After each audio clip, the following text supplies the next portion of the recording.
Robinson, Ian's bet in a knee-jerking beginning, followed by Boss Jeren Bright Olympian, Eto na ako, Racing Ori outside Heyday, and Global Warrior.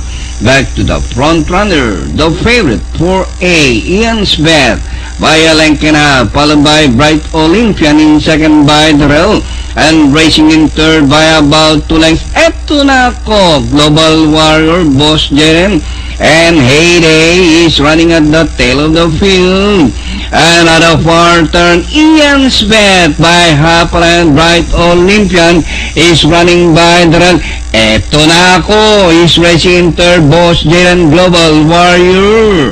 As they race the last 450, Ian's bet by about 2 lengths now.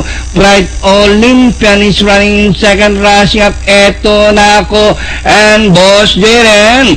And with the last 250 meters more to run, Ian's bet by Alenkina, Boss Jeren. Eto na ako, is running by Darrell. It's now Boss Jeren Ori outside and nearing the finish line. Number 5, Boss Jeren, well-trained Atong Yangko, close for Ian's bet. Eto na ako, Global Warrior.